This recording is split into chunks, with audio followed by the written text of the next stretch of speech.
Hello there, I'm Guolong, outreach specialist in the Agriculture Water Quality Program at University of Wisconsin-Madison Division of Extension. In today's episode, we talk to Dr. Matthew Digman from the Department of Biological Systems Engineering at UW-Madison.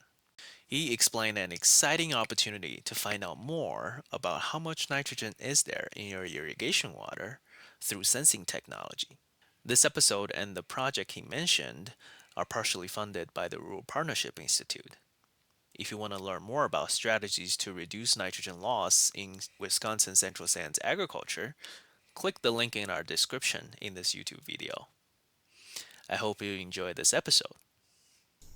Hello, Dr. Digman. Thank you for inviting me to the Biological System Engineering Department. Um, can you introduce yourself to the audience who might not be familiar with your work yet? Sure. So I'm Matthew Digman. I'm an agricultural engineer here at the University of Wisconsin-Madison. And my work over the past 20 years has been in embedded spectroscopy. Some examples of the work that we've done is we've worked with industry partners, multiple brands, but primarily you'll see some of the commercial products based on, some of our work. We're part of a larger team always in the John Deere Harvest Lab and in John Deere manure sensing. When I was at River Falls, we had a small part in helping validate that for the North American market. Kind of built a career around understanding how these tools can be used in production agriculture. Can you actually explain a little bit about what embedded spectroscopy is in layman's language so that I can understand Yeah, what it actually absolutely. means? Yeah, so what we're doing is we're looking at how light interacts with matter, and each chemical within that matter has basically a spectral fingerprint. So it either absorbs or reflects the light back into the sensor. And based on which chemicals are present, we see these absorbance bands. And then by mining that data, we can try to tease out, is that chemical present, and quantitatively, in some cases, not all, but in some cases, we can quantitatively assess how much of that chemical constituent is there. You mentioned something that piqued my interest. You mentioned that every particle within the solution will have a spectral thumbprint, right? Mm-hmm. And in the central sands of Wisconsin, I'm very interested in how can we know more information about nitrate in our irrigation water. Can you talk a little bit more about how your previous interest has evolved into this Rural Partnership Institute grant project? Yeah, and specifically in manure sensing, we're also interested in nitrate. So anything bonded to hydrogen is active in this region. And one of the challenges is that there are a lot of species that are active and that are overlapping. So it's almost like a symphony, and we're trying to pick out one instrument, right? Well, if they play a bunch of different songs, eventually we'll be able to figure out what instrument that was that sounded so great. Maybe not the particular person.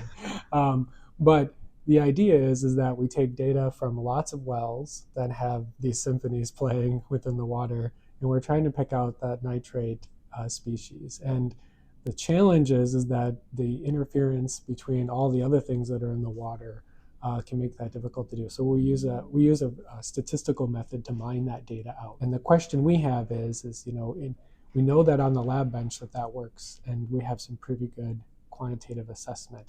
How much of that do we lose going to the field? We'll lose something going to the field because we're not going to be able to prep the samples. We're not going to be able to have them at a uniform temperature. We may have things that want to follow our sensing end. So what we're trying to interact light with water. So you can imagine if you've worked on your plumbing in your house of all the types of things that build up in a plumbing system. So those are all the kinds of challenges that we're anticipating and trying to find solutions for. I know throughout the summer, we've communicated about collecting some of the well samples from the Wisconsin Central Sands pivots. What are the steps for us to reach the goal that you just talked about? Yeah, those samples are going to be critical in trying to figure out, how effective our instrument is. So right now we don't have a graduate student recruited. So if someone watching this wants to do this work, we would love to have a really passionate student working on this project. But in the meantime, we will leverage other researchers within my group to start moving this forward this winter and into the spring. And we hope to have, based on those well samples, an idea of, does our lower cost instrument that we think could go out to the field. What we want to do is we want to take a miniaturized spectrometer that can just bolt right onto the pivot, and we would have a probe that goes into the water stream. That's our ideal situation. Now, what does that look like after we start running into problems? It may be that we need to sample something, or we may say after some experience or talking with some of you that a handheld device might make more sense. But that's our current thinking, is that it would work well to integrate something right into the pivot itself.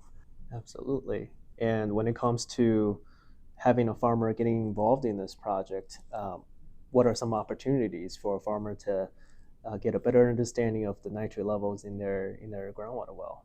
Yeah, and so collaborating with Dr. Nako's group and yourself, who are out there collecting these samples, is probably the best way to get involved at this point in the conversation. Hopefully, in the future, we'll have a prototype device that we can get feedback from each of you on, and ultimately, hopefully, we can do some on-farm testing with this project.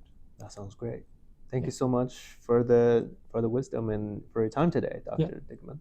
And I hope you enjoy this episode.